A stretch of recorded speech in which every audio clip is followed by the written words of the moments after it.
Good morning, everyone.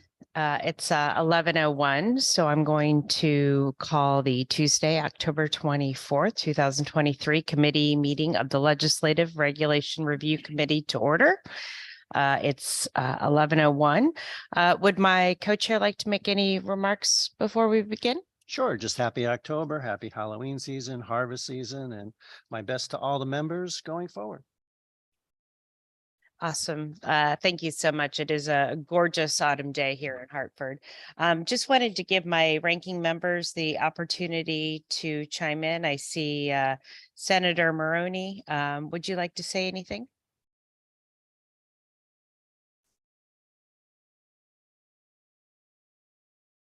Oh, he's in the car. He just waved, so I think all good. Yes, safety first. Representative Carpino, would you like to or sorry, no, Christine Carpino, representative, would you like to say anything this morning? Thank you, Madam Chair. It's nice to see everybody. I hope everybody and their families are well. Great, thank you so much. Madam Administrator, would you like to administer a quorum call? Representative Dathan. Senator Kissel. Here. Representative Carpino. Here. Senator Maroney. Here. Representative Claire DeStitria. Here. Representative Arnone. Representative Godfrey. Here. Senator Hartley. Here. Senator Kelly. Here. Representative McGorty. Here. Senator Austin. Here. Representative Ryan. Here. Representative Fishbein. Here. And Senator Ciccarella. All right, we have a quorum. Thank you very much, Madam Chair. With that, we're going to begin today's business. We'll start with the proposed regulation 2023-14 from the Department of Consumer Protection, Home Inspectors and Home Inspector Interns. I would entertain a motion to accept the LCO recommendation of approval in whole with technical corrections. So moved. Moved by Senator Kissel. Is there a second? Second. Second. Second by Senator Austin. With that, is there any discussion?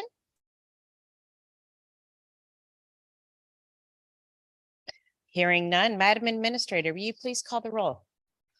For proposed regulation 2023-014 from the Department of Consumer Protection regarding home inspectors and home inspector interns, we're entertaining a motion to accept the LCO recommendation of approval in whole with technical corrections. Representative Dathan.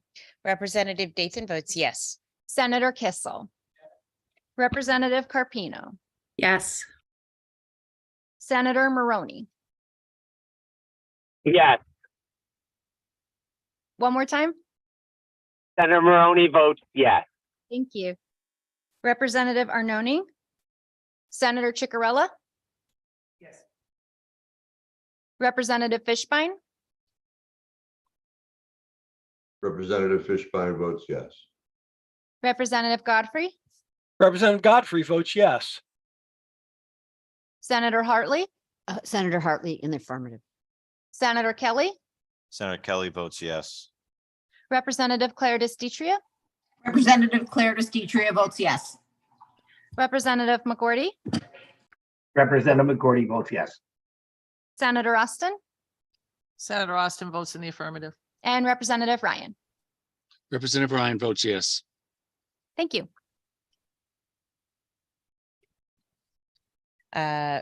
Thank you very much, Madam Administrator. Next on our agenda, we have the proposed regulation of 2023-15 from the Office of the State Comptroller, investment default.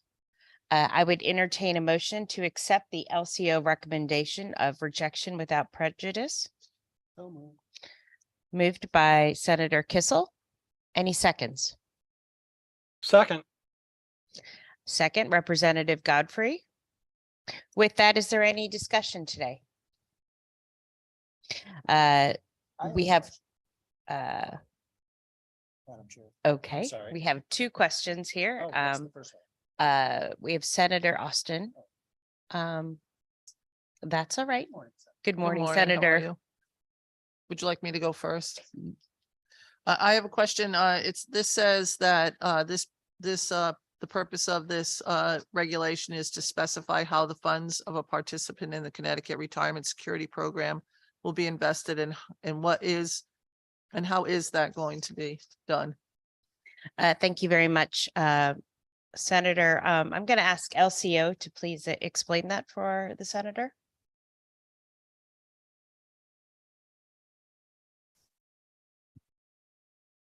The regulation proposes for the first 60 days that the contributions would go into a capital preservation investment fund. And then at that point,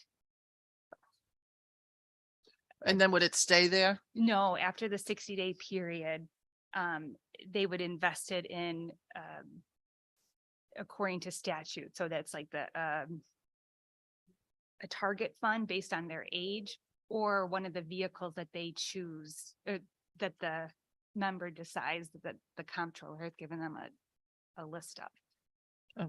Thank you. Thank you, Madam Chair. Thank you, Senator. Senator Kissel. Thank you very much, Chairman Dathan. My question is to LCO. I'm just wondering why the recommendation is to reject, just so we know what to look for and when it comes back. Yes, we recommended rejecting because it wasn't clear when the 60-day period was commencing. Thank you. Thank you very much. Is there any other questions or any other discussion on this recommendation? Seeing none, I would Madam Administrator, would you please call the roll on 23-15? For proposed regulation 2023-015 from the Office of the State Controller regarding investment default, we're entertaining a motion to accept the LCO recommendation of rejection without prejudice. Representative Dathan. Representative Dathan votes in favor. Senator Kissel. Representative Carpino. Yes. Senator Maroney. Senator Maroney votes yes. Representative Arnone. Senator Ciccarella. Representative Fishbein. Representative Fishbein votes yes. Representative Godfrey. Representative Godfrey votes yes. One more time, Representative Godfrey.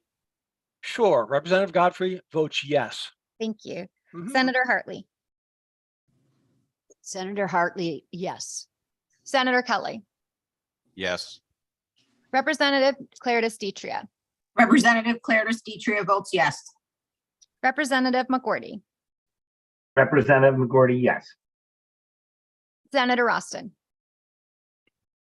Senator Austin votes in the affirmative. And Representative Ryan.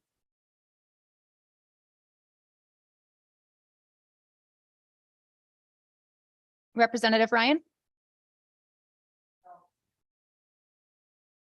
Sir, I believe you're muted.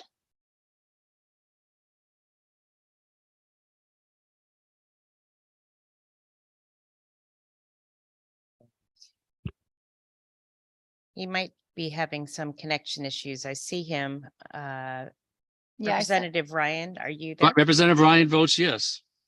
thank you. Wonderful. Thank you so much. Next, we have the proposed regulation of 23-16 from the Department of Energy and Environmental Protection. The definition of non-attainment area for ozone. I would entertain a motion to accept the LCO recommendation of approval in whole with technical corrections. Is there a motion? So move. Moved by Senator Kissel, second by Representative Godfrey. Is there any discussion or questions on this recommendation?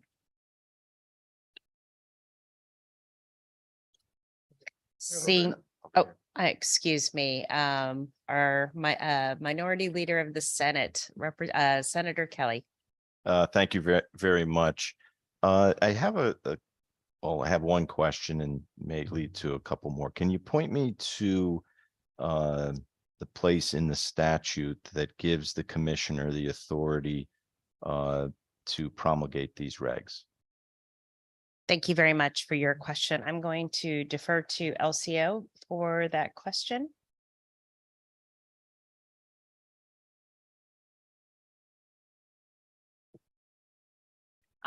Actually, I see Deep is participating in our meeting. Do you think maybe that Okay. they might, but I mean. Yeah, our no, report, I they do did- see Jameson Sinclair from Deep and a few others from Deep. Would you like to step in or if there's someone in the audience?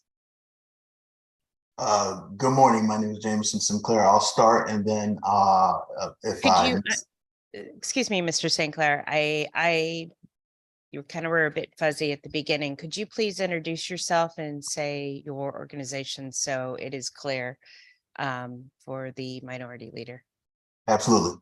Good morning. My name is Jameson Sinclair, and I'm the director of the Bureau of Air Management's Engineering Division. Along with me, I have Marilee Gear, who is also a member of my staff. The statutory authority, I believe, and Marilee, correct me if I'm wrong, is in 22A-174 of the Connecticut General Statutes.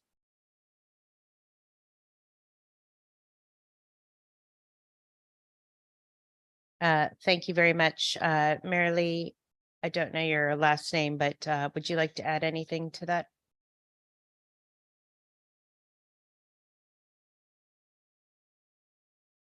Good morning, Marilee Gear, also from Deep.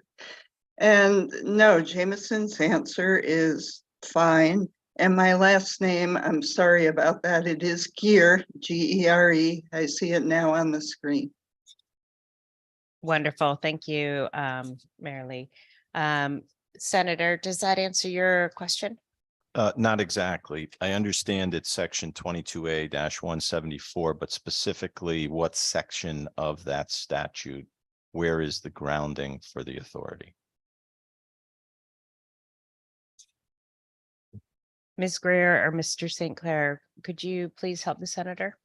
One moment, please. I'm pulling up the Connecticut General Statutes.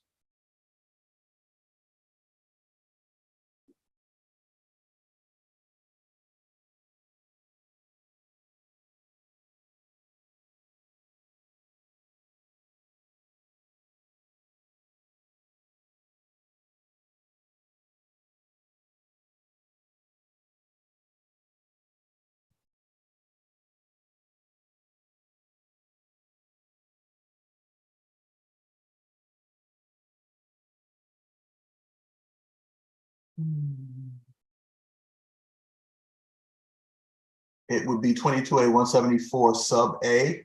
The commissioner, in the manner provided in subdivisions 1 of section 22A-6, shall have the power to formulate, adopt, amend, and repeal regulations to control and prohibit air pollution throughout the state or any such area of the state as are affected thereby, which regulations shall be consistent with the Federal Air Pollution Control Act and which qualify the state and its municipalities for available federal grants. Any person heard at the public hearing on any such regulation shall be given written notice of the determination of the commissioner. Thank you very much, Mr. Sinclair. Senator, does that help answer your question or? It does, and thank you for that grounding. Are there any state grants, or not state, federal grants that are going to result from the promulgation of this regulation? Specifically from the promulgation of this regulation, no. This just changes a definition that already exists within the regulations. Okay, and changing this definition will expand the I'm going to say non-attainment communities, which have been identified. Is that consistent with federal policy?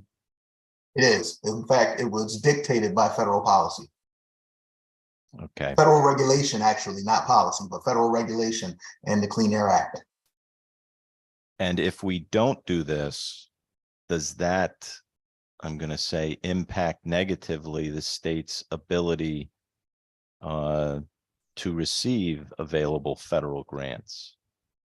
I believe it would, in terms of transportation funding and various other types of funding that do come under the Clean Air Act. Okay.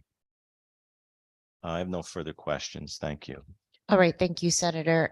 We also have Senator Ciccarello, who had his hand up at the same.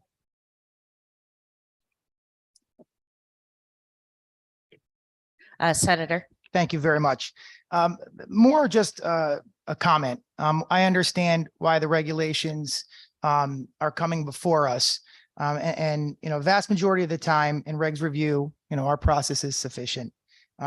However, sometimes I really think some of the regulations deserve a different process.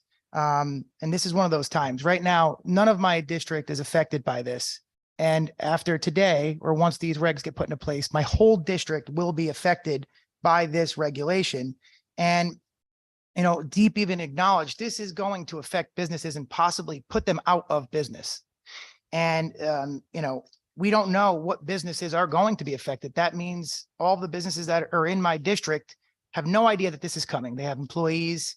They have to keep their doors open for many reasons. And this could negatively affect it. And this happens too often. Next month, we're going to be taking up an EV regulation, and it's going to affect the whole state. And not a lot of people are aware of it. So I really urge, the governor's office, the head of state agencies, to really find a way to let the public know what these regulations are going to do once they're in place. It's just a concern that I have. And now I'm going to have to field a lot of phone calls. And I'm sure other representatives and senators are also going to have to do this from businesses that will be affected by this with no notice. So I just wanted to make that comment. Thank you. Thank you, Senator. Senator Austin. Thank you. Do you have a listing of the towns that are implicated in this? What are the towns that are originally in this regulation, and what are the 43 new towns that are going to be in this regulation? So thank you very much for your question. I'm going to defer to Deep. Mr. St. Clair, would you like to answer the senator's question? Yes, so the 43 new towns that were added are effectively all the towns in Middlesex County, New Haven County, and the town of Shelton. So could you repeat? I'm sorry, I'm having a hard time hearing you. So is it, you said Middlesex County, New Haven County, and the town of Shelton? Correct. Are the towns? Correct. And what were the old towns in? Essentially, it was Fairfield County and two additional towns. I cannot recall the two additional towns at this time. Would those two additional towns be part of Middlesex or New Haven County? I believe they were part of Litchfield County and New Haven County. They were bordering Fairfield County. Okay. If I could help with that, the two You could please additional just, announce yourself. Sorry, Marilee. Yes, excuse me. It's Marilee here, also of Deep. And the two additional towns are Bridgewater and New Milford, which are both in Litchfield County. They are currently part of the severe non-attainment area.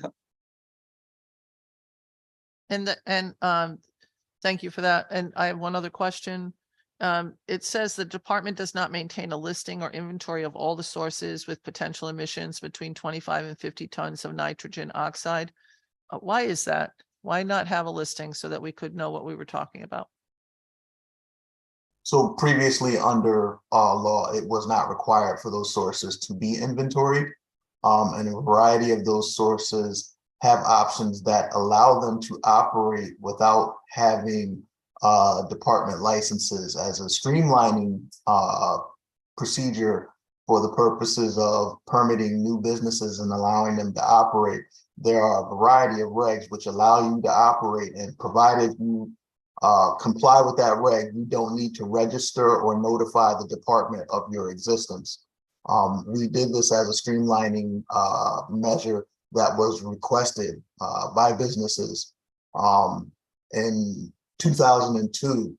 Prior to 2002, our permitting thresholds were much lower for individual sources, and many more facilities did register with the department, and the process of registering and getting permits was deemed to be, to some extent, onerous.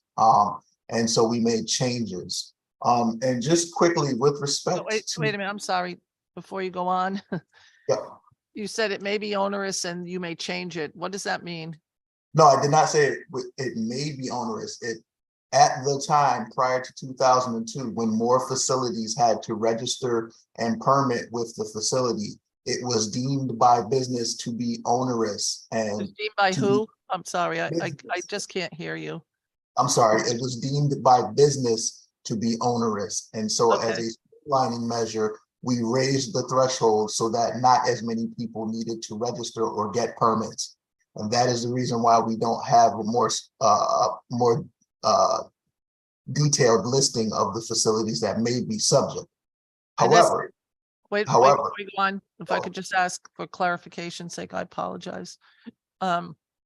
So what this is doing is essentially rolling back that consideration for business and having everybody apply for it now? so it within does not apply. a It non- does not apply to everyone. It applies at a lower threshold than it has in the past 30 years, but it does not apply to everyone. It only applies to sources that operate at a certain threshold.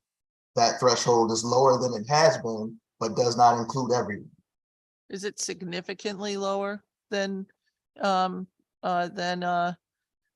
is now?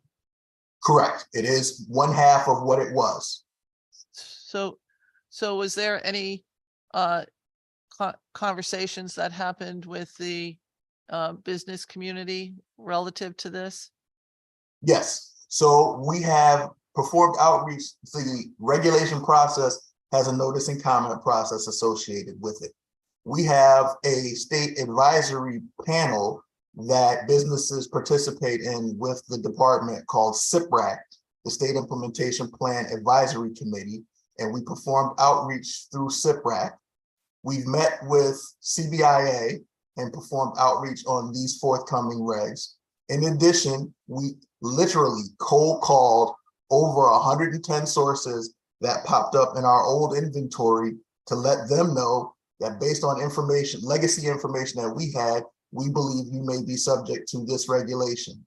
Additionally, we contacted the Connecticut Hospital Association, the Connecticut Conference of Independent Colleges and Universities. We made outreach to state facilities such as the community colleges and the Connecticut College and University facilities, because those are the types of facilities that we know might have some applicability to this regulation. And we will continue to perform outreach to facilities and trade associations as we move forward. We've reached out to the Middlesex Chamber of Commerce. We've reached out to the New Haven Chamber of Commerce, and we're seeking to put together some outreach on the rule as it applies.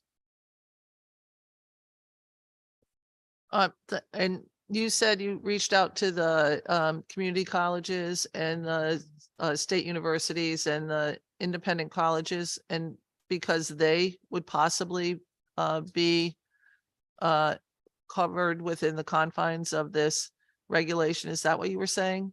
That is correct. And why would that be? Why would they be putting off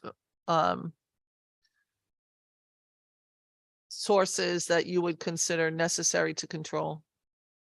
So the threshold that applies is 25 tons NOx, 25 tons of VOC.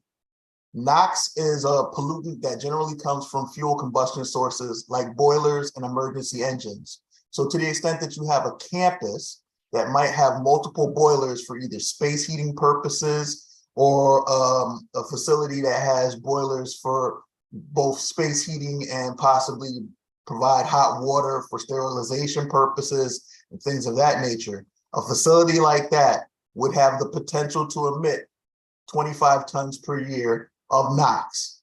And so typically those types of facilities are hospitals, college campuses, in institutional facilities or commercial facilities, industrial facilities that have multiple boilers.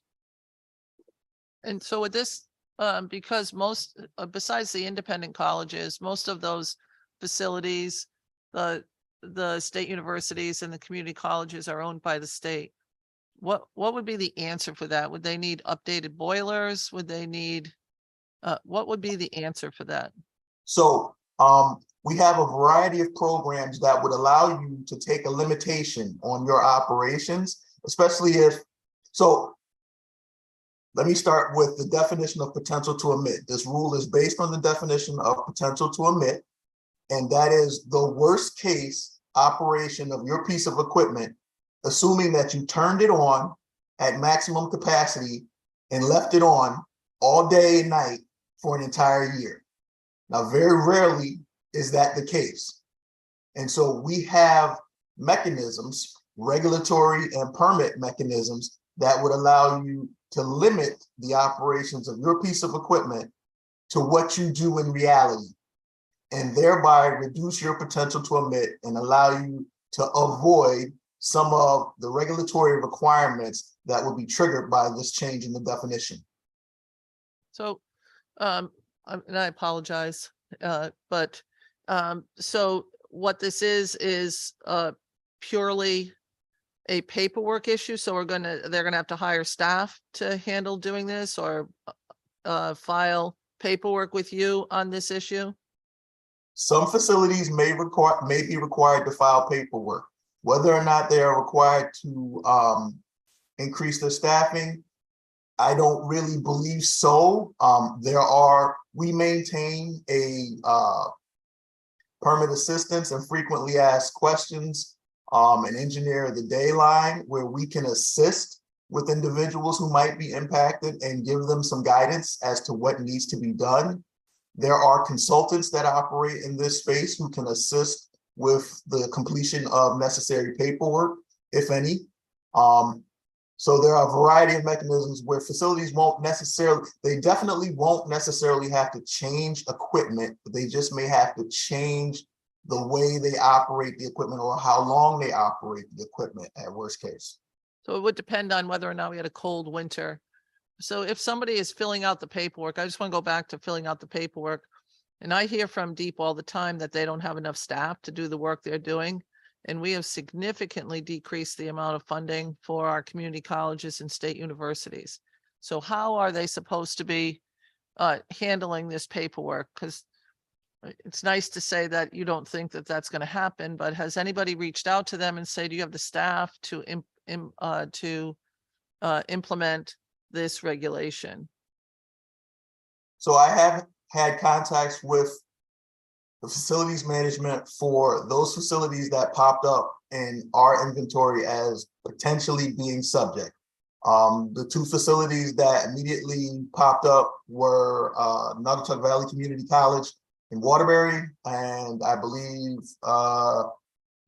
Middlesex in Middletown. And I spoke to the facilities director. They have TRC environmental on retainer specifically for their environmental compliance purposes. And TRC was aware of the change in the regulations and had already done the necessary paperwork and had it ready to go. So there wouldn't be an increase in cost for those particular facilities, is what you're saying? There may be an increase in cost. I don't believe the increase in cost would necessarily be significant. Again, this is in some respects for institutional facilities like a community college or a hospital. This may be a paperwork exercise where you sign on to a limiting program that the department already has in use, that other facilities are already using. It's a fairly simple notification document. It's 2 to 4 pages. And essentially you're covered upon the department's receipt of that complete registration. There are other mechanisms that can be used to limit the impacts of this rule change. Those are more complicated, but the facilities to which those apply typically have the expertise and knowledge to make those changes. For instance, we have an industrial facility that looked at their operations and said, hey, reduce the limits on this permit. I don't use this piece of equipment as much as I originally permitted it for. And that was able to reduce the impact of this change on that facility. And my last question will be a compound question. The information is going to be filed with the Department of Energy and Environmental Protection, correct? If a facility is impacted by this change and needs to do something to avoid other regulatory requirements, yes, they will submit to the department. And what is the time frame you will respond in? Because that's another complaint that we get, is that we promulgate these regulations. It requires paperwork. The paperwork gets submitted to you, and there is no response back on that paperwork to the affected agency or business or that. Do you commit to getting a response to them that you've received the paperwork and accepted their response? In the Bureau of Air Management, we typically issue a notice of sufficiency if it involves a permit application, letting the individual know that we've received a complete application. And I believe there is a response when you submit a notice under other programs. But I do want to be clear that this particular change does not initiate a requirement to submit anything. This is just a change in the definition, and it lowers the threshold. Your operations relative to that threshold and other regulations on our books are what trigger your need to submit something to the department. Yeah, so I apologize because that answer requires a response. So we're passing a regulation that impacts other regulations that are not before us today. And we're changing the definition, but it does impact those other regulations, which will automatically make a requirement to a responding business or agency or facility to send you paperwork into the Bureau of Air Management, right? Correct. Those existing regulations. Yep. Those other regulations. So if we change this, we're effectively changing a plethora of other regulations. We're not changing any other regulations. All we're doing is we're requiring, so we're not changing the other regulations. What we are doing is we are making more people applicable to those other regulations. That's correct. Okay, And so under those those other people, so let me finish that. Let me carry that chain along. We're going to change so that other businesses have to now respond to other regulations that they were not responding to before, because they are now responsible to respond because they have now been covered by those by changing the definition.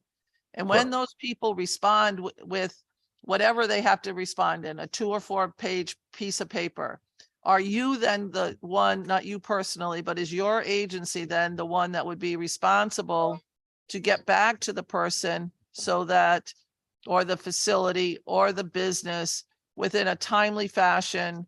And by timely, a week or 2 weeks, who is responding to the person, the facility, the agency, the business, who is responding to them?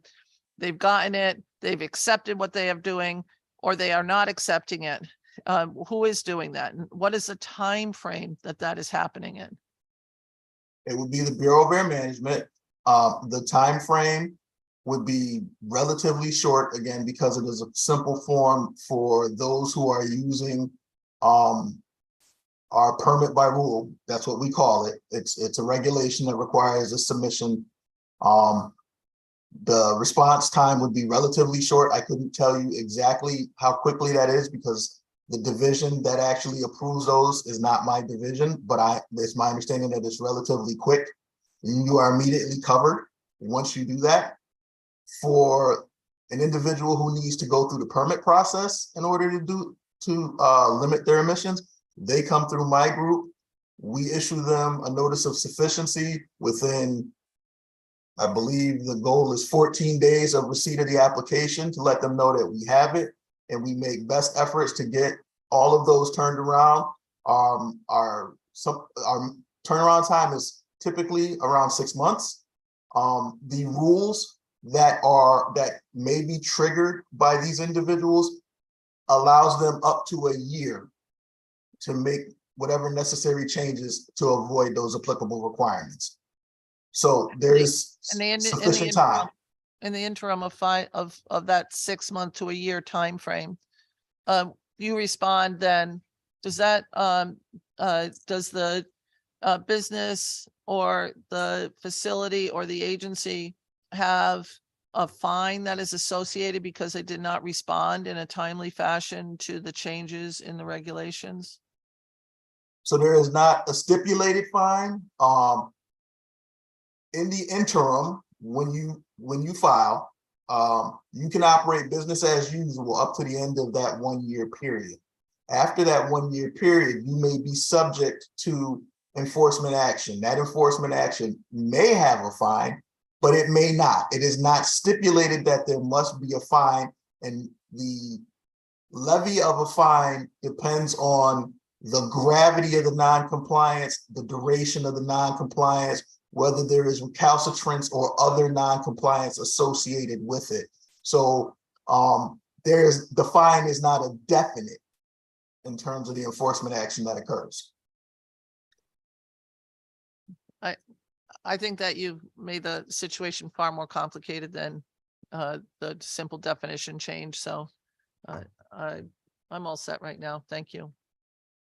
Thank you, Senator Austin. Senator Kissel. Thank you very much, Chairman Dathan.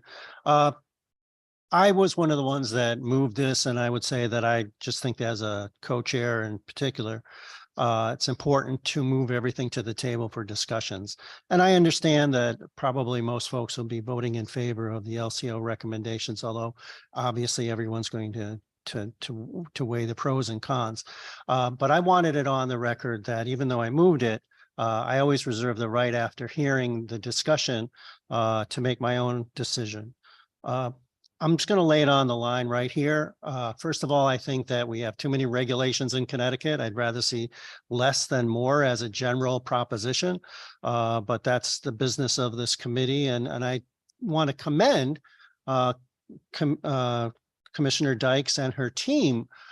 This testimony that I heard, or the statement that I heard, was that they had cold calls, they had outreach, they went to major folks like CBIA, and colleges and folks like that. But especially along the lines of the inquiries made by Senators Kelly, Ciccarella, and Austin, I have concerns as to where this is going to end up. First of all, I come to this conversation with a lot of speculation regarding movements regarding air quality. Hey, I breathe air, we all breathe air, we all want healthy, clean air. But I would be foolish not to know that I live in a small state at the southern end of New England, where the prevailing winds are west to east. And I just don't know how much imposition on our constituents is going to have an impact on air quality in Connecticut. I'm just of the, and maybe I'm wrong, but of the belief that Pennsylvania, Ohio, New York, and those states to our west have a much greater impact. And what we do maybe impacts Rhode Island or the Atlantic Ocean. I'm just not sure. And so before I walk down the path of regulation and having a definition change so that now automatically it applies to a whole nother group of people that may only have to file a piece of paper, but still it's an imposition and it raises red flags for me. So that's first of all. I feel like Brer Rabbit in the briar patch, though, a little bit. Because in response to Senator Kelly's questions, and I appreciate the answer, it says that there may be some federal dollars associated with this regulation, that if we don't do this as a state, we may jeopardize federal dollars, especially as they pertain to the Department of Transportation. But while applauding the efforts regarding outreach by the Department of Energy and Environmental Protection, I, as a senator representing 100,000 folks in North Central Connecticut, I haven't had any outreach. I don't know what dollars are. I mean, the fundamental basic question is, gee, Senator Kissel or Senator whoever and Representative whoever, these are the dollars that may or may not be in jeopardy. And that goes a long way with me, because we have to balance priorities and we have to not hinder our revenue streams. And if the burden on my constituents and businesses is rather modest or maybe even nothing at all, and on the other side of the scale is tens of millions of dollars, that's a big thing, and that's an easy call for me. I don't know what that is. So I know walking into this discussion that I have an apprehension regarding over-regulating the public. I think we're not in as good a spot economically as people may apprehend right now in Connecticut. Just fixed costs and housing and things like that are so much higher than the growth of income that people are really scrambling in my district to make ends meet. Small businesses are struggling. And so I'm not here to pontificate, but I'm just saying I'm going into this with reservations. And so when I look at all of this, I'm going to be the bad guy and I'm going to vote no, because I want to flag this for future reference, because I need to know, Department of Energy and Environmental Protection, what are the dollars at stake? Are we going along tandemly with the federal government? Are we going beyond? Is this absolutely necessary? Does this have a direct corollary on certain grants that we're applying for? I just don't know. So maybe I can get answers to those questions down the road, but I know we have to do business here today. But for those reasons, even though I moved on this, I'm comfortable voting no to flag this for the moment, because I think there's going to be other stuff coming down the road in November before this regs review committee pertaining to air quality and regulations. And I just think that we have to bring everybody around the table and inform them of the pros and cons regarding regulating my constituents and businesses here in the state of Connecticut. And so I just wanted it on the record, Chairman Dathan, why I'll be voting no. Thank you. Thank you very much, Chairman Kissel. I have a couple hands raised on Zoom. I'm going to start with Representative Fishbein. Thank you, Madam Chair. Good morning to the members. It took me a while to figure, oh, now I can figure out. It took me all this time to figure out how to raise my hand. So now it says lower hand. Okay, so I'm good. So I just wanted to follow up on some of the questions that were asked and Mr. Sinclair's answers.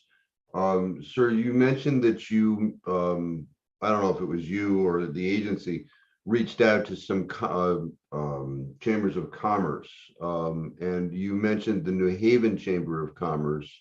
How did you reach out to them? We had direct calls with the Chamber of Commerce, and the Chamber and a subgroup of the Chamber held a information session specifically on these regs, which I participated with along with Brian Freeman of Robinson and Cole. Okay, and in my review of the backup for today's meeting, it indicates that there was no public hearing on this, and of all the outreach you did here, no one asked for a public hearing. That's accurate? That is accurate. Okay, and what did you tell them when you met with the Chambers of Commerce? Essentially the same things that we've discussed here. Okay, so I think we've discussed here that there are businesses in our state that do not fall under these regulations that will, should this pass, have to do something, right? That's fair? Correct. Okay, so did you tell the Chambers of Commerce that they will have to do, the businesses will have to do something? We did. Okay. And I know in the backup also, and I'm just going to flip to that, there's a small business impact analysis. And that indicates that the regulatory action will not have an effect on small business. So can you just unpack? I mean, I'm hearing that there will be some impacts. Businesses are going to have to do something, but then we have this report that says no impact. Can you just explain? So again, the particular change that we are speaking of is a change in a definition. The definition in and of itself does not impose any explicit requirements on anyone. There are other rules that do trigger requirements if a facility in these areas emit above a certain threshold. That threshold is now lower than it was before. It is those rules that impose an obligation on the facility, not explicitly this change in definition. So from that standpoint, that is why the small business impact statement is written the way it is. It's not the change in the definition that directly imposes requirements. It is other rules that impose those specific requirements if a facility becomes subject to those rules. I understand the distinction, but with all due respect, I have to say, and I think the term is intellectually honest with the public. If I was to vote in favor of this and a small business came to me and, said, well, now I have to do certain things. I have to, lower my emissions. I have to stop the utilization of a piece of equipment, that kind of stuff. And I turn around to them and I say, well, the backup says there's no impact on small business. They're not going to be happy with me, right? Because now we have a small business that is being impacted, and they don't care whether or not it's a backdoor change, which this appears to be, or it's a direct change. So, I have to flag the process here because, well, I find it to be difficult to swallow. So I thank you for your answers and your candor. But I too intend to vote no. So thank you. Thank you very much, Representative. I have a couple questions, but I'm going to defer to my colleagues who've had their hands up for a while. First is Representative McGorty, who's online. Madam Chair, I've just listening to this whole discussion. It's opened up a whole new window of what's going on here with the regulation.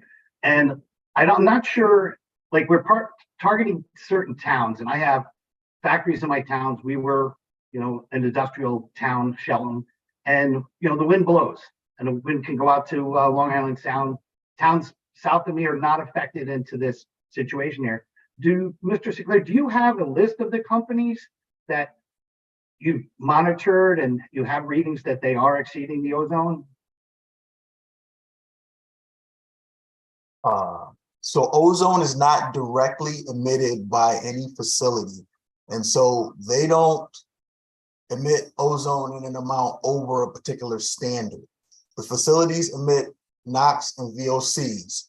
Those are subject to complex chemical reactions in the atmosphere that result in ozone. The majority of the ozone impact that we experience in Connecticut, as was indicated, is due to transportation, vehicle transportation, and ozone transport from upwind states, as was indicated earlier. So that is true, but there are no facilities that directly emit ozone. And so we would not have a list of such. Okay, so of these companies that we do have that I hear the word potential to emit. So we don't have any data stating that they actually do. We're just assuming that, it's a big building, it's a big business, they're manufacturing, they have the potential to emit pollutants to affect the ozone. Is that correct? Correct. They have the potential to emit pollutants that would impact ozone in the atmosphere. And again, potential to emit is also a definition in our regulations that is applicable when we make that determination. Okay. All right, I'm just gonna flag this as a no today too. I think there's a lot more questions here. I have a very large factory right on my town line, and one town's affected, the other town's not. And as you say, the vehicle exhaust, I think, would be more of an issue than the transportation of the fuel from the NOx coming out of car exhaust and all of that. But to say that businesses potentially have an issue, they could possibly not. But now we're going to regulate something that we really don't have all the facts on. So I'm going to be a no on that. And thank you for your time. And thank you, Madam Speaker, or Chairman. Thank you, Representative. Representative Godfrey. Thank you, Madam Chairman. I appreciate it. I'm trying to just sort this out in my own head.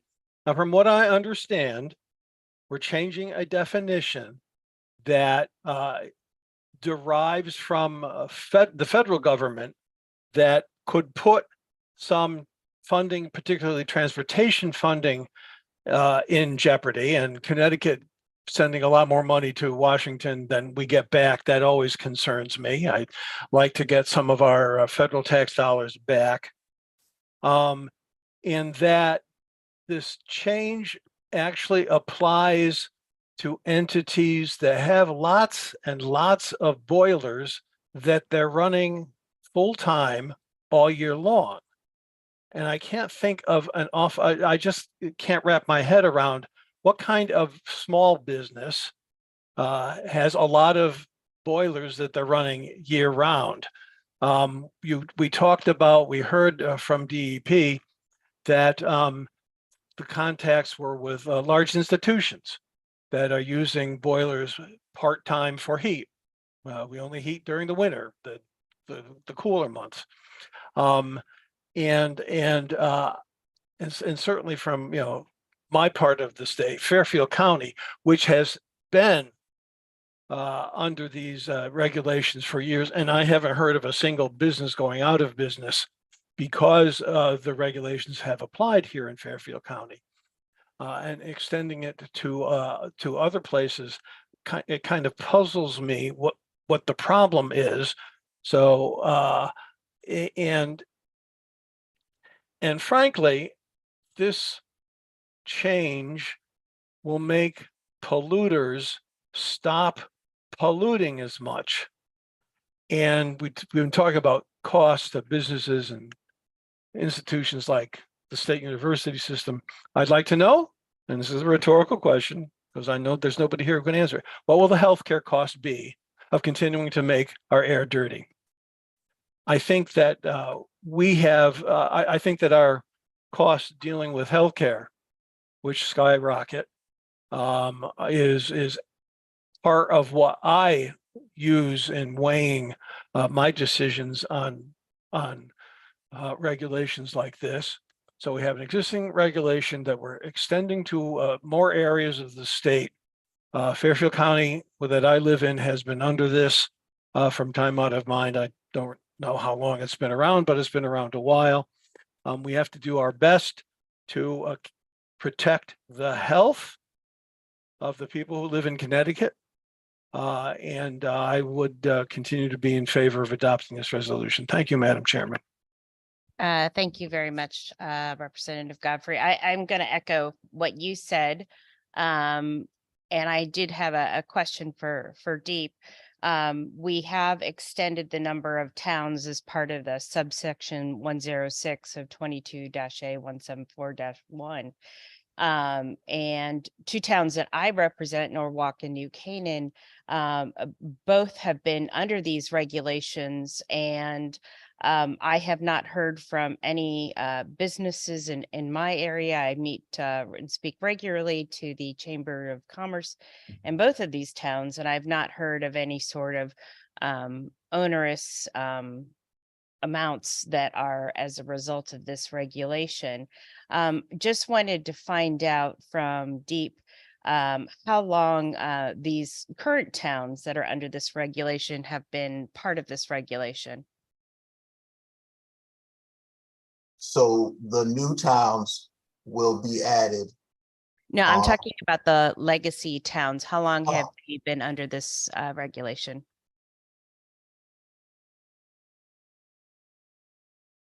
90s or earlier.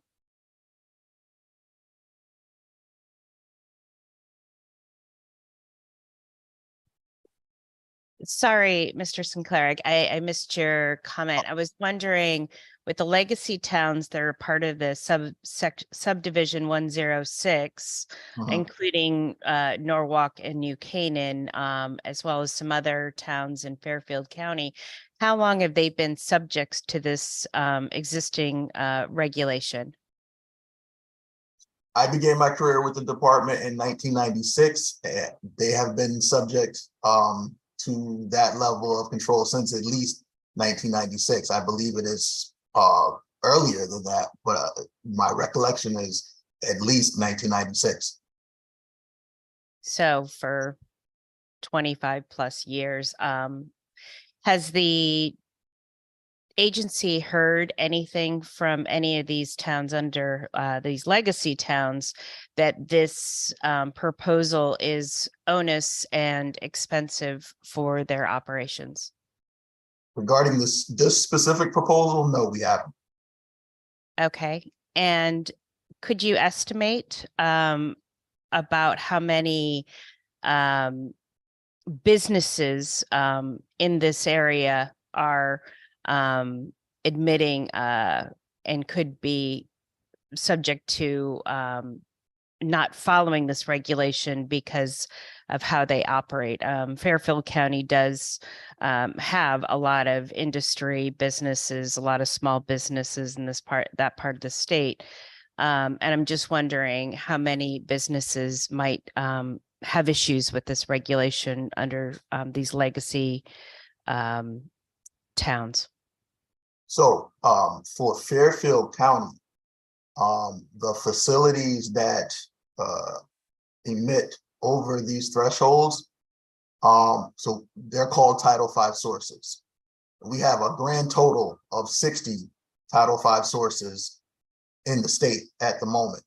I would say less than half, but more than a third are in Fairfield County. And those are the only facilities that emit over this threshold.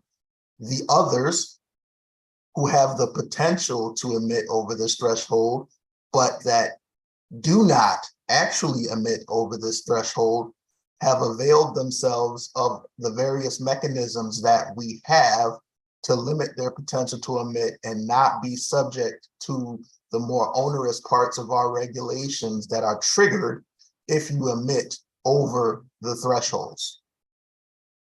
So that sounds like most companies are already following this regulation, even if they're not subject to it. Is that what you're saying? I'm not saying that most are following it, because once again, this is just a change in the definition.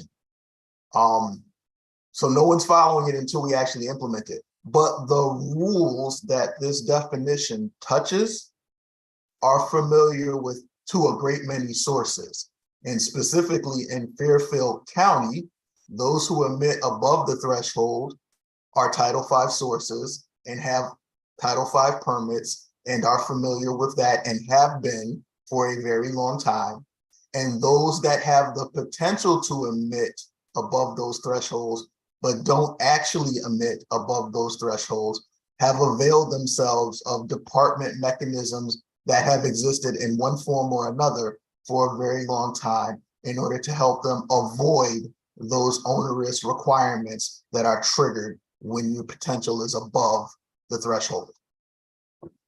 Thank you very much. That's very helpful. My last question really is regarding the neighboring states. Do our neighboring states, some to the west, like New York and Massachusetts, do they have similar regulations in place for their state and different towns and cities in their state? So I would need to defer to technical staff to ask if anybody else in the in the New York, New Jersey area was reclassified as well. Marilee, can you assist with that, please? Yes, this is Marilee Gear, also from Deep. And the the most relevant state is New York. They share the same non-attainment area with us. And because New York's classifications have historically included all the necessary areas within their state, they don't have to make any change as a result of this reclassification.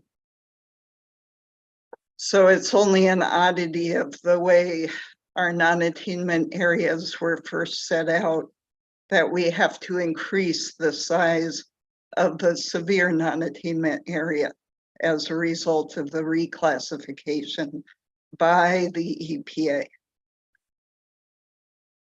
Thank you very much. We know ozone doesn't adhere to state lines, and these clean air is a regional problem that we need to address. As the good representative Godfrey mentioned, it is a healthcare cost, and it is a extreme problem in our state. Clean air, not just in our urban parts of our state, but in our suburban and rural parts of our state. We need to make sure that we have the best air possible to keep our residents healthy. With that, I'm going to defer to my ranking member, Representative Carpino, who has her hand raised. Thank you, Madam. And actually, I'm going to follow up on a comment you made. Pollution and air quality also doesn't stop at a town line, which is why I'm hoping that staff from DEEP can help me explain to my constituents why we are picking and choosing towns and counties if this is such an issue. And I think I understand the issue, but I think it's important for the experts to lay it on the line. Why are we not addressing the entire state of Connecticut? For instance, my community is on the border of Middlesex County, and a town to my west who could have such a facility may need to be addressed. So if staff could please help me better understand why we're not addressing the entire state, I'd appreciate that. Through you, ma'am. So the areas that were designated as non-attainment were designated by EPA. So the geographic region that was designated as non-attainment was chosen by EPA, not by the department. Thank you. And do we have any control to go beyond those definitions or designations by the EPA?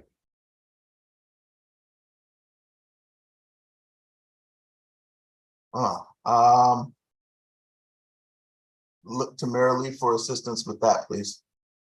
Right. We do have some influence over that process. We also participate within that process. So we could argue for a larger severe non-attainment area. But I do want to point out that in Connecticut, our entire state is classified as non-attainment for ozone. None of our counties or towns satisfy the federal standards for ozone. So the entire state is non-attainment. And we do apply our requirements that are in these other regulations that we've talked about obliquely. We do apply those requirements statewide. So yes, we do in some cases exceed federal requirements.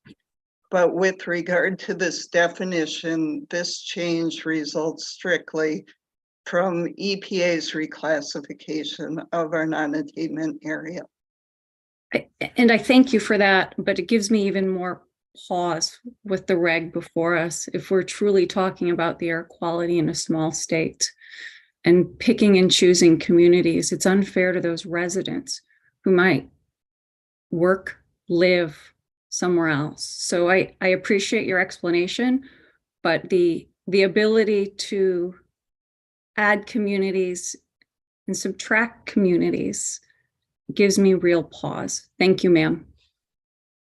Thank you, Representative. Representative Fishbein for the second time. Thank you, Madam Chair. The questions have led me to more questions, so I thank you for the opportunity. Mr. Sinclair, this is more than just boilers, right? This is transportation vehicles also, correct? No, the change would not affect vehicles. This is the change for the most part. Once again, this change takes a geographic area and names it a certain thing.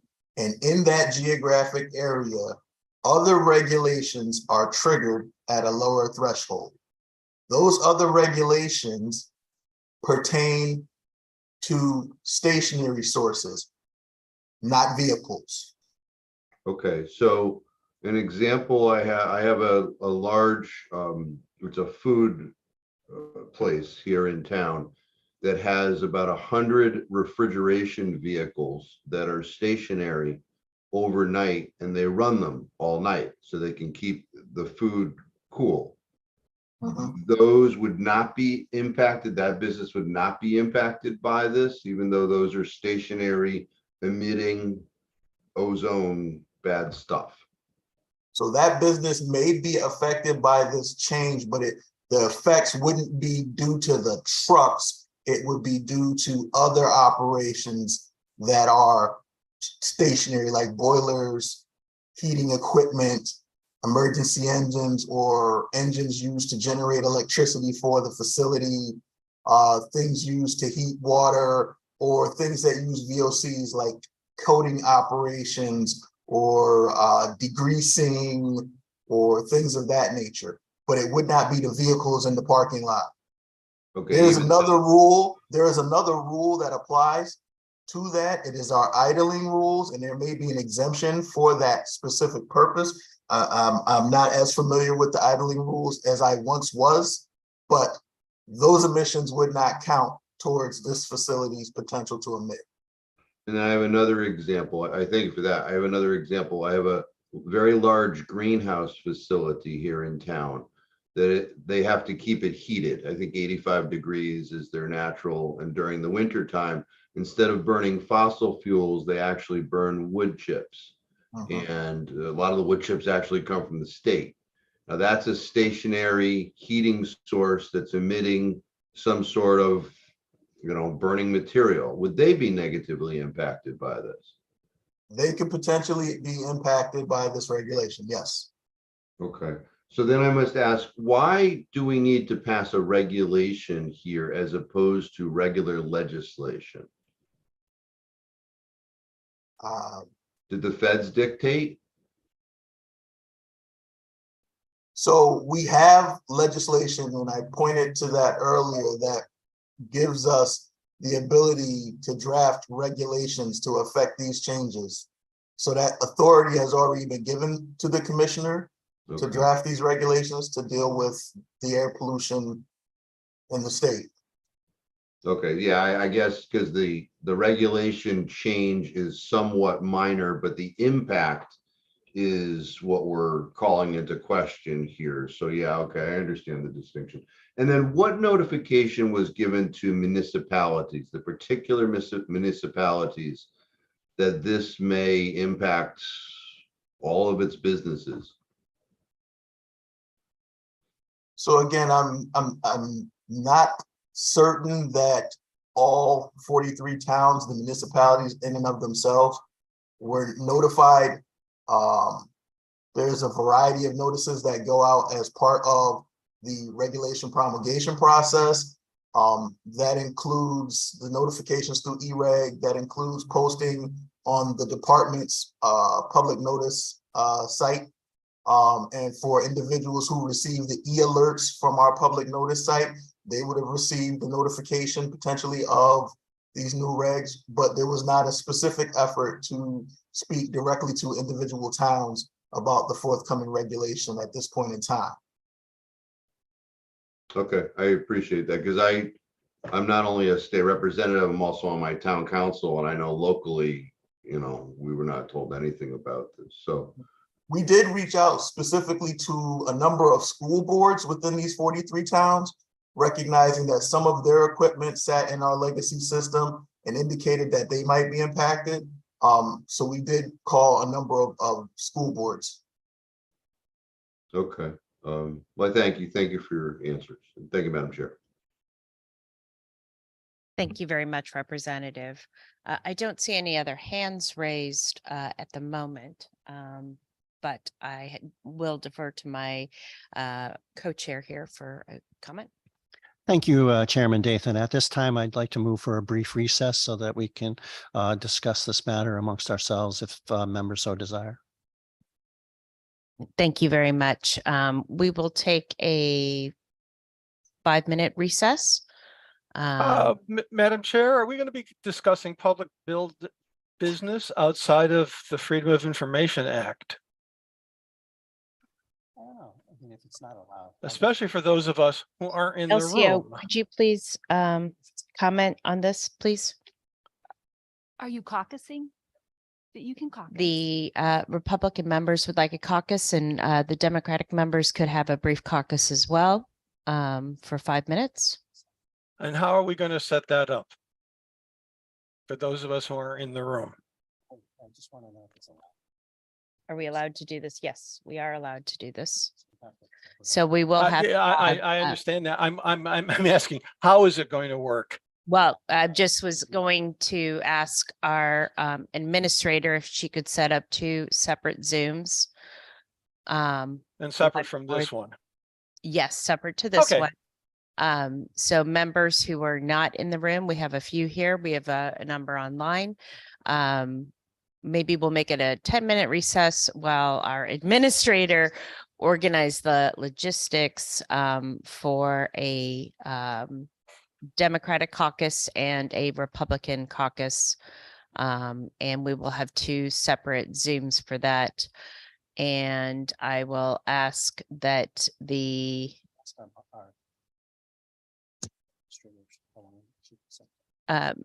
Madam Administrator, could you let us know how long you think you might need to set that up? Just a few moments. I'll just need to know which of you guys are going to be like leaving, because I'm actually going to have to get CTN in here too to stop broadcasting it as well. So probably just a few minutes.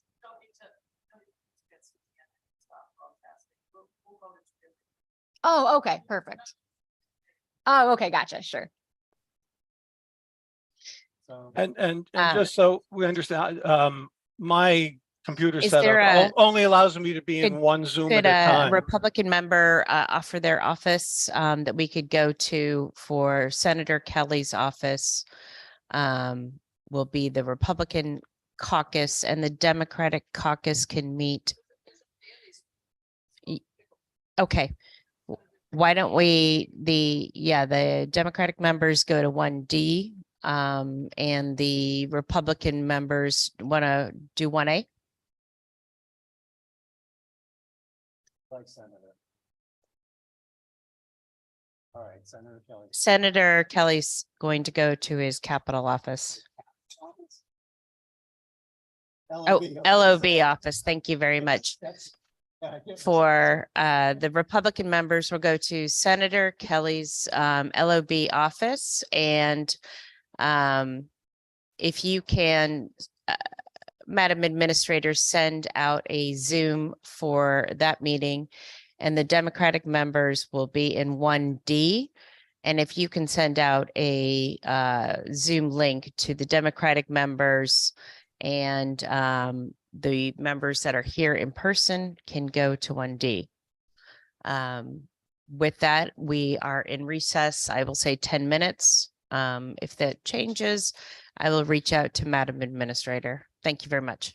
Yes, thank you. We do have breakout rooms, so everybody can pay attention to where they've been put. I'll stay here in case there's any trouble.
Senator Maroney, we're wondering if you'll be joining the caucus breakout room.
Senator Maroney?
Paul Farrell, could you please identify yourself? Yes, good afternoon, everyone. My name is Paul Pirrell. I'm the acting chief for the Bureau of Air Management at the Department of Energy and Environmental Protection. Perfect. Thank you so much for joining us. You're welcome.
The meeting will commence in 3 minutes. Thank you.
Thank you very much. And thank you to the audience at home watching on the edge of your seats on this.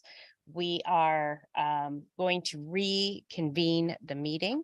And I just wanted to see if there were any other comments before I go to our Madam Administrator to call the roll. Senator, my co-chair, Senator Kissel. Thank you very much, Chairman Dathan. Just a couple of things. A couple of members had reached out to me as the co-chair, wondering if this particular matter that's appropriately before us at this time via a motion and second, maybe it could be like setback without prejudice or some other avenue.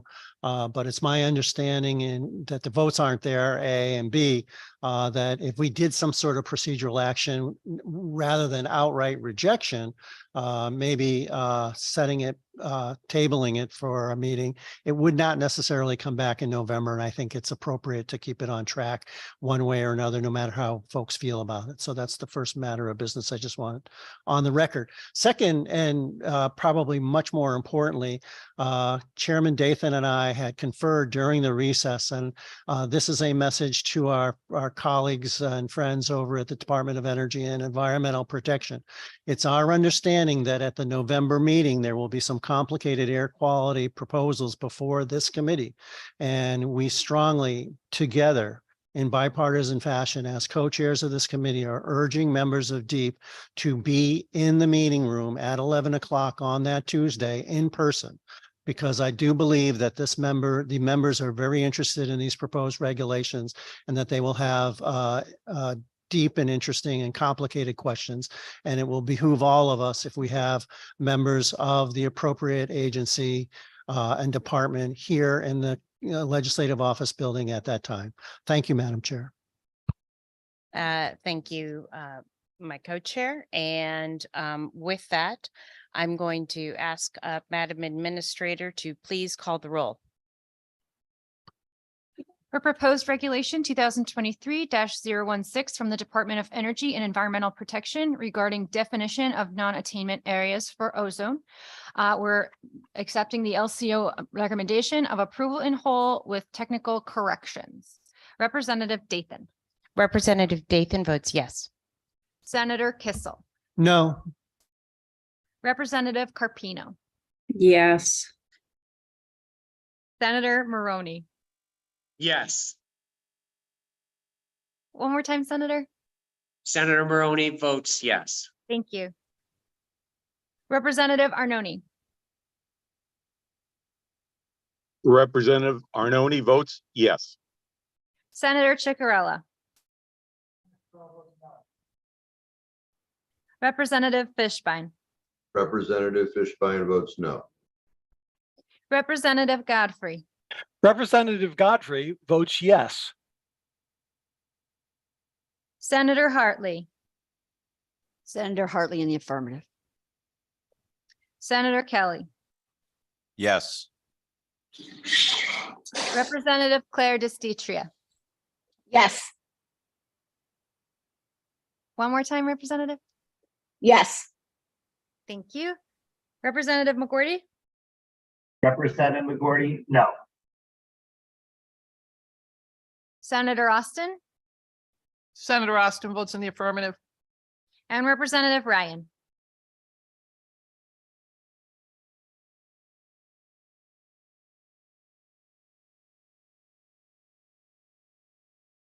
I believe he is joining us later, so we'll get him Yeah. at the end. He mentioned that.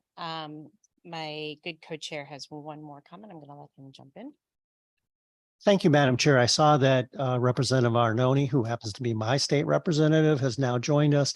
And Tom, I believe that we had voted on a couple bills prior to this, so there's plenty of time to get your votes registered for that. And Madam Administrator, do you want him to do that now? We can just get everyone at the end. Okay. Thank you very much, Senator, working in great bipartisan fashion as normal. Next, we're going to move on to the next regulation, 23-17 from the Department of Energy and Environmental Protection, amendment of sections 22E and 22F. I would entertain a motion to accept the LCO recommendation of approval in whole with technical corrections. So move. Moved by my good co-chair, Senator Kissel, second by Representative Godfrey. Is there any discussion?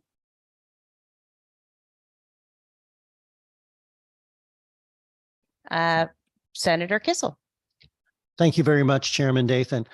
Could someone via Zoom, our good friends over at the Department of Energy and Environmental Protection, just in a nutshell, explain exactly what this regulation does?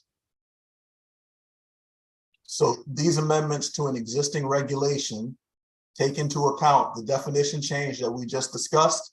Mr. Sinclair, could you please maybe get closer to your microphone? We can't quite hear you.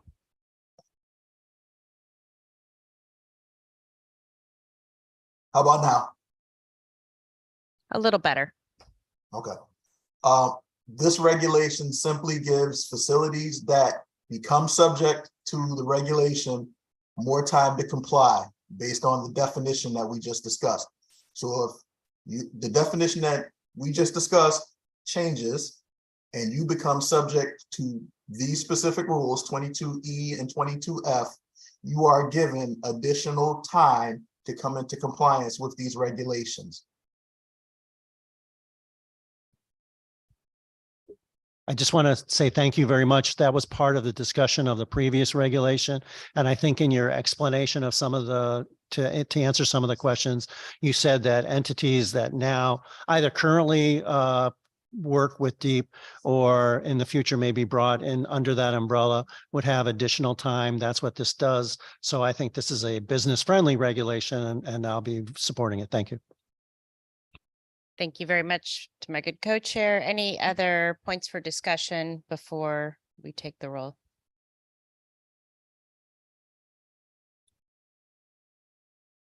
Seeing none, Madam Administrator, would you please call the roll?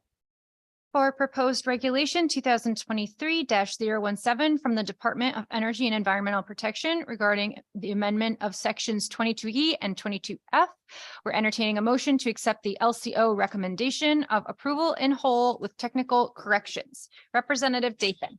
Representative Dathan votes yes. Senator Kissel. Yes. Representative Carpino. Yes. Senator Maroney. Senator Maroney votes yes. Representative Arnone. Representative Arnone votes yes. Senator Ciccarella. Representative Fishbein. Representative Fishbein votes yes. Representative Godfrey. Representative Godfrey votes yes. Senator Hartley. Senator Hartley, yes. Senator Kelly. Senator Kelly votes yes. Representative Claire DeStitria. Representative Claire Estitria votes yes. Representative McGorty. Representative McGorty, yes. Senator Austin. Senator Austin votes in the affirmative. Representative Ryan. Okay, thank you.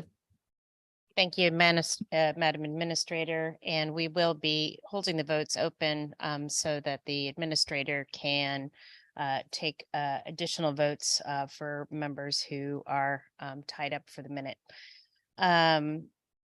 Next, we are going to move on to the proposed regulation of 23-18 from the Department of Agriculture, Agricultural Lands Preservation and Regulations. I would entertain a motion to accept the LCO recommendation of rejection without prejudice. So moved.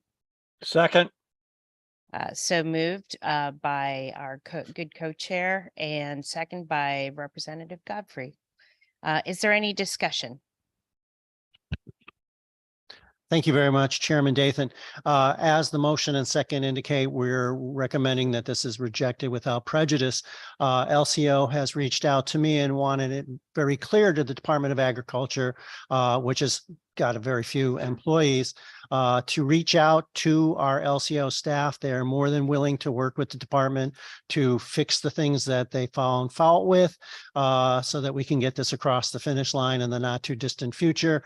Have had the pleasure of actually serving in this legislature with then Representative Hurlbert from the Tolland area. Now the Commissioner of the Department of Agriculture. Wish them the very best. But again, LCO is reaching out to you folks saying, let's work together to help this regulation become law. Thank you. Thank you very much. I echo your sentiments, Senator. So thank you for making them. Is there any other? Oh, Senator Austin. Thank you very much. So what exactly, what is the time frame on finishing these regulations? Can they be done in the next session, the next meeting? Thank you very much, Senator Austin. I'm going to defer to LCO.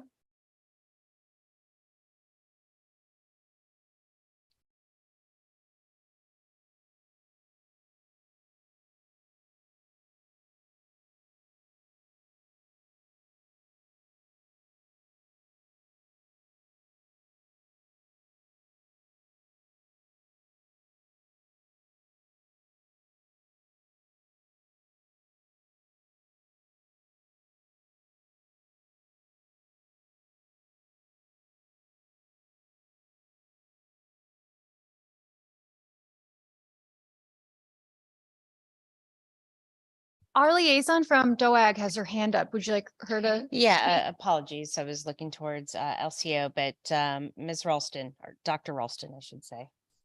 Thank you, Representative. The Department of Agriculture intends to have these resubmitted to the committee prior to your next submission date, which we've confirmed with your committee administrator.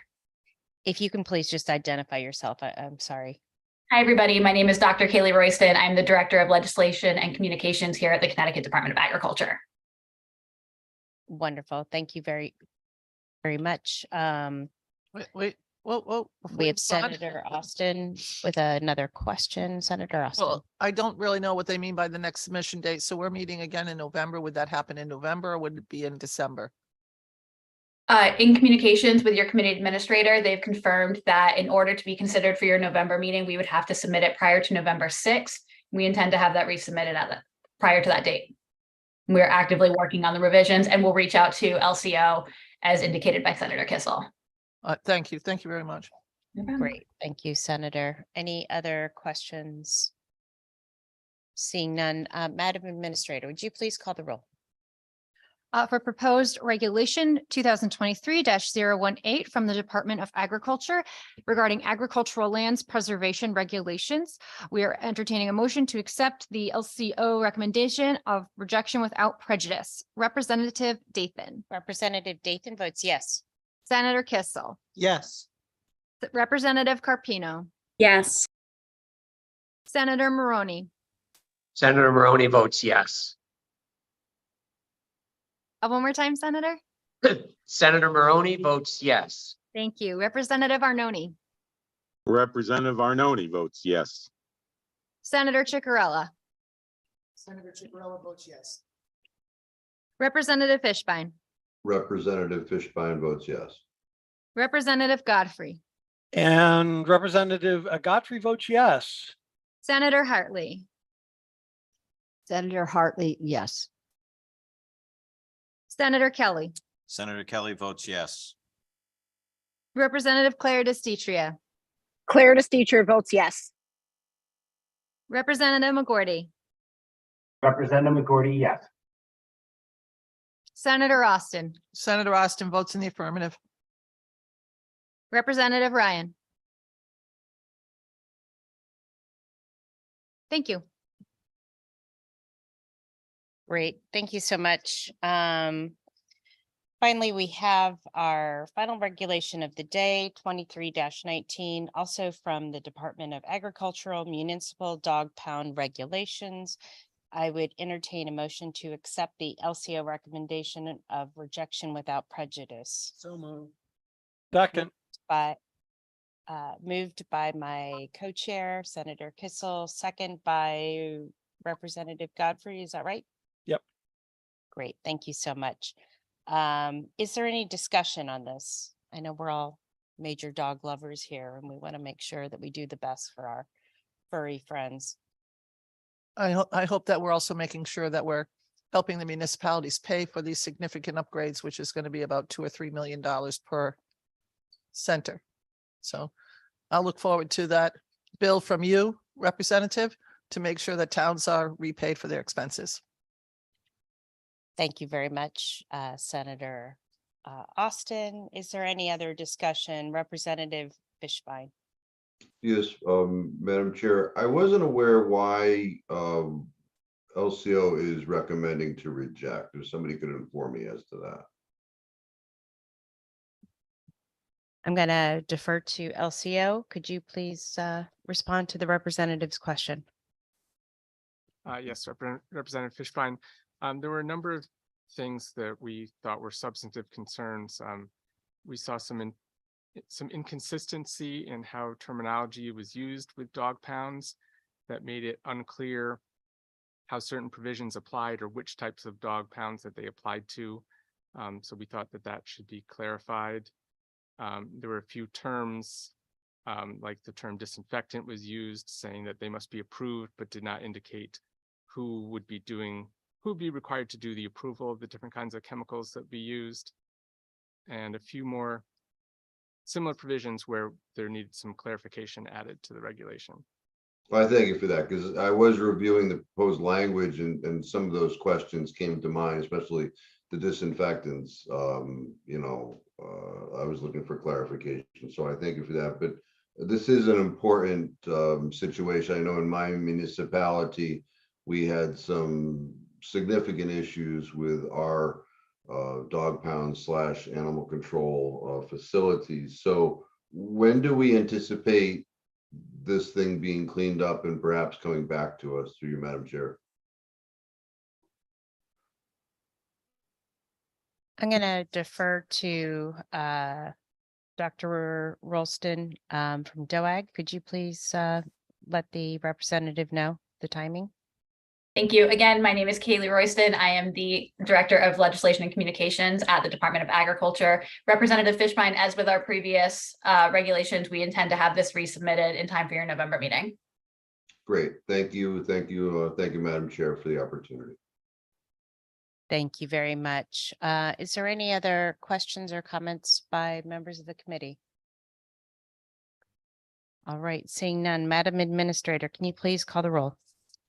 For proposed regulation 2023-019 from the Department of Agriculture regarding municipal dog pound regulations, we're voting to entertain a motion of accepting the LCO recommendation of rejection without prejudice.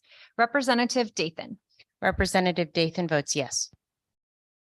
Senator Kissel. Yes. Representative Carpino. Yes. Senator Maroney. Maroney votes yes. Representative Arnone. Representative Arnone votes yes. Senator Ciccarella. Senator Ciccarella votes yes. Representative Fishbein. Representative Fishbein votes yes. Representative Godfrey. Representative Godfrey votes yes. Senator Hartley. Senator Hartley, it's yes. Senator Kelly. Senator Kelly votes yes. Representative Claire DeStitria. Representative Claire DeStitria votes yes. Representative McGorty. Representative McGorty, yes. Senator Austin. Senator Austin votes in the affirmative. Representative Ryan. Representative Ryan votes yes. Thank you. Thank you so much. I think that concludes our business, but before I adjourn, I wanted to give my co-chair an opportunity to have any questions. No questions, Chairman Dathan, but I again go back to, I think Representative Arnone may have missed. So anybody who's out there who may have missed any votes, now would be the time, I guess, Madam Administrator. Yes, Representative Arnone. Yes. We have the proposed regulation 2023-014 from Department of Consumer Protection regarding home inspectors and home inspector interns. The motion was to approve LCO's recommendation of approval in whole with technical corrections. Yes, Representative Arnone votes yes. And we also have proposed regulation 2023-015 from the Office of the State Controller, investment default, the LCO recommendation of rejection without prejudice. Representative Arnone votes yes. Okay, then we have Thank you. Representative Ryan.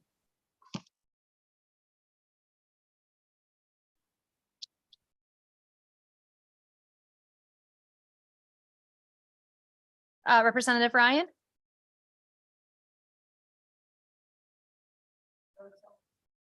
Representative Ryan, you're muted, sir.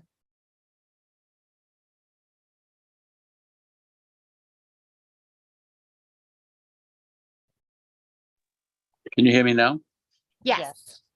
Okay, I vote yes. I need you to turn on your video for me. Okay, can't have both. And we actually have two. So there's proposed regulation 2023-017 from Department of Energy and Environmental Protection, amendment of sections 22E and 22F. The LCO recommendation is approval in whole with technical corrections. Representative Ryan votes yes. And we have 2023-018 Department of Agriculture, agricultural lands preservation regulations. Representative Ryan votes yes again. Okay, and last one, 2023-16 definition of non-attainment areas for ozone from deep, approval in whole with technical corrections. Representative Ryan votes yes. Great, thank you so much. Madam Administrator, you got all the final votes? I have all the votes. Great, thank you so much. Any other closing remarks from chairs or ranking members? Seeing none, can I ask for a motion to adjourn? So move. Second. So moved by Representative Godfrey, second by the good co-chair. We have all those in favor say aye. Aye. Any opposed? Okay, I think we're good. Thank you, everyone. As a reminder, our November meeting is going to be pretty action-packed. We will be meeting on the 28th of November, the week after Thanksgiving. So at 11 o'clock via Zoom, as well as in person here at the LOB. Thank you so much. And